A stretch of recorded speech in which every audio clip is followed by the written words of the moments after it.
Propulsion module से चंद्रयान का lander rover हुआ अलग। चंद्रयान 3 ने इसरो को भेजा ऑडियो मैसेज। इसरो के वैज्ञानिकों के आंखों में छलके खुशी के आंसू। कमांड मिलते ही चंद्रयान 3 उतरना कर दिया प्रारंभ। जी हां दोस्तों, चंद्रयान 3 को लेकर इस समय सबसे बड़ी खबर आ रही है, अपडेट मिल रही है। चंद्रयान 3 ने इसरो को एक ऑडियो मैसेज भेजा है, जिसे सुनने के बाद इसरो के वैज्ञानिकों के आंखों में खुशी के आंसू छलकने लगे हैं। वहीं टेलीमेट्री ट्रैकिंग सेंटर में बैठे इसरो के पूर्व चीफ वैज्ञानिक के सिवन के भी आंखों में आंसू छलकने लगे हैं। इसरो के वैज्ञानिकों को जिस पल का इंतजार था, चंद्रयान 3 को सबसे क्रिटिकल प्रोसेस से जब गुजरना था, उसको चंद्रयान 3 आसानी से पार करते हुए इसरो को बड़ी खुशखबरी दे दी है। इस समय पूरा भारत देश खुशी से झूम उठा है, क्योंकि सभी की आंखें इसी पल को देखने के लिए तरस गई थी। इसरो की तरफ से चंद्रयान 3 को लेकर खबर आ रही है कि चंद्रयान 3 98% सफल हो गया है। वहीं दोस्तों, चंद्रयान 3 की सक्सेस रेट 95% थी, यानी चंद्रयान 3 सफलता के बहुत ही किनारे पहुंच गया है। ये खुशी जाहिर करते हुए इसरो के चीफ डॉक्टर एस सोमनाथ ने पूरे देशवासियों को बड़ी खुशखबरी दे डाली है, बहुत बड़ा ऐलान कर डाला है। अभी अभी डॉक्टर एस सोमनाथ ने बताया है कि चंद्रयान 3 का लैंडर रोवर प्रोपल्सन मॉड्यूल से अलग हो गया है।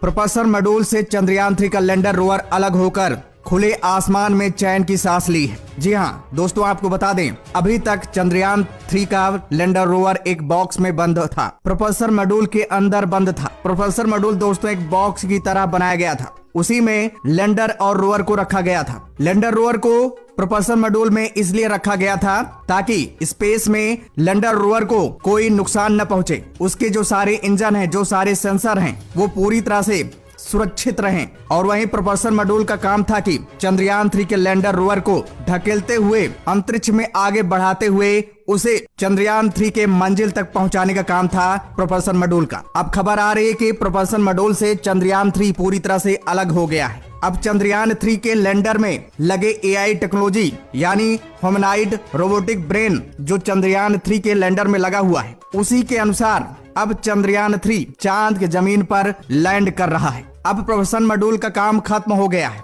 अब चंद्रयान 3 का लैंडर अपने अंदर लगे AI टेक्नोलॉजी के सूझबूझ के हिसाब से ही चांद के जमीन पर लैंड कर रहा है। दोस्तों आपको बता दें, जैसे इसरो के वैज्ञानिकों को यह खबर मिली कि प्रोपल्सन मॉड्यूल से लैंडर रोवर सफलता पूर्वक अलग हो गए हैं, इसरो के वैज्ञानिक खुशी से झूम उठे और फटाफट चंद्रयान 3 को कमांड दे डाली। जी हाँ, जो अंतिम क्षण में कमांड देना था, जो सबसे अहम कमांड था, उसको इसरो ने चंद्रयान 3 को दे डाली है। चंद्रयान 3 के सारे इंजन को ऑन कर दिया गया है। जी हाँ दोस्तों, चंद्रयान 3 में 4 इंजन लगाए गए हैं। वहीं चंद्रयान 2 में 5 इंजन लगाए गए थे, लेकिन इस बार चंद्रयान 3 में एक इंजन को कम कर दिया गया है, ताकि चंद्रयान 3 का जो वेट है वो कम हो सके और चंद्रयान 3 अपना बैलेंस सही बना सके। क्योंकि जब चंद्रयान 3 चांद की सतह पर वर्टिकल लैंडिंग करता है तो उसकी स्पीड बहुत ज्यादा बढ़ जाती है। अगर वेट बहुत ज्यादा होगा तो वो अपने बैलेंस को मेंटेन नहीं कर पाएगा और वहीं पर खेल बिगड़ सकता है। इसलिए चंद्रयान 3 में केवल 4 इंजन ही लगाए गए हैं। अब इसरो के वैज्ञानिकों ने चंद्रयान 3 के चारों इंजन को ऑन कर दिया है, उसके सारे सेंसर को ऑन कर दिया है। दोस्तों अब जान लेते हैं कि चंद्रयान 3 ने इसरो के वैज्ञानिकों को ऑडियो मैसेज में ऐसा क्या बताया है। चंद्रयान 3 का लैंडर रोवर प्रोपल्सन मॉड्यूल से अलग हो गया है। अब आगे क्या करने वाला है इसरो? चंद्रयान 3 की लैंडिंग प्रोसेस कितनी कंप्लीट हो गई है? चंद्रयान 3 चांद के जमीन पर अब कब उतरेगा? तो दोस्तों सारी जानकारी आप लोगों को इस वीडियो के माध्यम से मिलने वाली है। वीडियो काफी इंपॉर्टेंट बनने वाली है, तो दोस्तों वीडियो को ध्यान से देखिएगा। और दोस्तों अगर आप लोग चाहते हैं कि चंद्रयान 3 की लैंडिंग 100% सफल हो जाए, चंद्रयान 3 की सॉफ्ट लैंडिंग हो सके, तो दोस्तों ईश्वर से प्रार्थना करिए और वीडियो को लाइक करिए और कमेंट्स बॉक्स में जय हिंद लिखना मत भूलिएगा। दोस्तों आपको बता दें, इसरो के वैज्ञानिक, इसरो की पूरी टीम टेलीमेट्री ट्रैकिंग स्टेशन में बैठे हुए थे। तभी चंद्रयान 3 की तरफ से एक ऑडियो मैसेज आता है। उस ऑडियो मैसेज में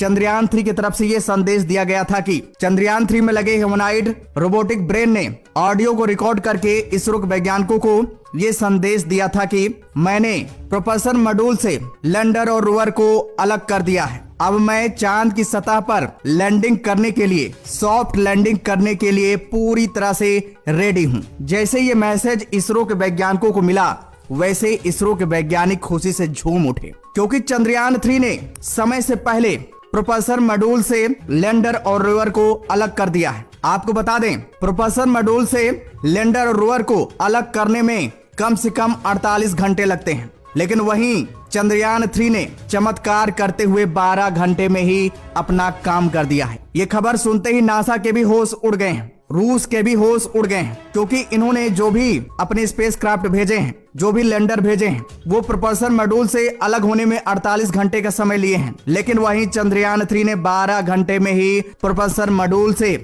चंद्रयान 3 के लैंडर रोवर को अलग कर दिया है। देखा जाए तो इसरो के वैज्ञानिकों के लिए ये सबसे बड़ी सफलता है। चंद्रयान 3 का लैंडर रोवर चांद की 100 किलोमीटर वाली कक्षा में पहुंच गया है और जो प्रोपल्सन मॉड्यूल है वो वहीं चक्कर लगा रहा है। प्रोपल्सन मॉड्यूल को वहीं पर चक्कर लगवाने के लिए छोड़ दिया गया है और चंद्रयान 3 के लैंडर रोवर को आगे पड़ाव के लिए कमांड इसरो की तरफ से दे दिया गया है। आपको बता दें, इसरो की तरफ से खबर आ रही है कि चंद्रयान 3 की लैंडिंग के लिए जो कमांड अभी बचाकर रखा गया था, फाइनली चंद्रयान 3 को कमांड सेंड कर दिया गया है। चंद्रयान 3 के सारे इंजन को ऑन कर दिया गया है। चंद्रयान 3 की तरफ से इसरो को कंफर्मेशन का मैसेज भी मिल गया है। चंद्रयान 3 का लैंडर चांद की 100 किलोमीटर वाली कक्षा में पहुंचकर वो धीरे धीरे अब चांद की तरफ बढ़ रहा है। आपको बता दें, अभी चंद्रयान 3 के लैंडर को डायरेक्ट वर्टिकली लैंड नहीं कराया जाएगा, अभी उसका चक्कर लगवाया जाएगा। ऐसा इसलिए किया जाएगा ताकि चंद्रयान 3 के लैंडर की जो स्पीड है, अभी उसकी स्पीड काफी ज्यादा है। बताया जा रहा है कि उसकी स्पीड 40,000 किलोमीटर प्रति घंटा है। और वहीं आपको बता दें, लैंडिंग के समय किसी भी स्पेसक्राफ्ट की स्पीड 10,000 किलोमीटर प्रति घंटा से कम होनी चाहिए। अब इसरो के वैज्ञानिक चंद्रयान 3 के लैंडर की स्पीड 10,000 किलोमीटर के आसपास लाने की कोशिश कर रहे हैं, इसीलिए उस चंद्रयान 3 का चक्कर लगवाया जाएगा। उसके बाद जब उसकी स्पीड 10,000 किलोमीटर प्रति घंटा हो जाएगी तो उसे वर्टिकल लैंड कराया जाएगा। वर्टिकल लैंडिंग इसलिए कराई जा रही है ताकि चंद्रयान 3 समय से पहले चांद की सतह पर लैंड हो जाए। अब चंद्रयान 3 के लैंडिंग की सारी जिम्मेदारी चंद्रयान 3 के लैंडर में लगे AI टेक्नोलॉजी यानी आर्टिफिशियल इंटेलिजेंट पर ही डिपेंड है। आर्टिफिशियल इंटेलिजेंट के सूझबूझ के बदौलत ही चंद्रयान 3 का लैंडर चांद की जमीन पर सॉफ्ट लैंडिंग कर पाएगा। और आपको बता दें, जब चंद्रयान 3 का लैंडर प्रोपल्सन मॉड्यूल से अलग हो रहा था तो प्रोपल्सन मॉड्यूल में जो AI टेक्नोलॉजी मौजूद थे, प्रोपल्सन मॉड्यूल में कुछ सेंसर लगे हुए थे जो कि काफी अहम और इम्पोर्टेंट सेंसर थे। साथ ही साथ चंद्रयान 3 प्रोपल्सन मॉड्यूल के अंदर जिस सर्किट से बंधा हुआ था उसको भी सफलतापूर्वक अलग कर दिया गया है और उसको सीधा लैंडर में इंस्टॉल कर दिया गया है। जी हाँ, आपको बता दें, ये प्रक्रिया करना बेहद कठिन था। सर्किट को प्रोपल्सन मॉड्यूल से अलग करना और सेंसर और AI टेक्नोलॉजी को प्रोपल्सन मॉड्यूल से चंद्रयान 3 के लैंडर में इंस्टॉल करना बेहद कठिन काम था, लेकिन इसरो के वैज्ञानिकों ने बड़ी सूझबूझ से और बड़ी आसानी से उसको अलग कर दिया है। दोस्तों, आपको बता दें, इसरो की तरफ से सारे प्रोसेस को कंप्लीट कर लिया गया है। फाइनली चंद्रयान 3 को कमांड भी दे दिया गया है, सारी चीजें ओके है। अब बहुत जल्द, जी हाँ दोस्तों, अब ज्यादा वक्त नहीं है चंद्रयान 3 के सॉफ्ट लैंडिंग में। कभी भी आपको बड़ी खुशखबरी मिल सकती है, समय से पहले चंद्रयान 3 चांद की जमीन पर उतर सकता है। दोस्तों, कोई भी अपडेट जानकारी जैसे ही हमें मिलती है हम आपको जरूर बताएंगे। आप हमारे चैनल के साथ बने रहिए और दोस्तों, ईश्वर से प्रार्थना करिए, निवेदन करिए कि चंद्रयान 3 की सॉफ्ट लैंडिंग हो जाए। और दोस्तों, फटाफट वीडियो को लाइक करिए और ये जानकारी सभी तक शेयर कर दीजिए। तो दोस्तों, जय हिंद, जय भारत।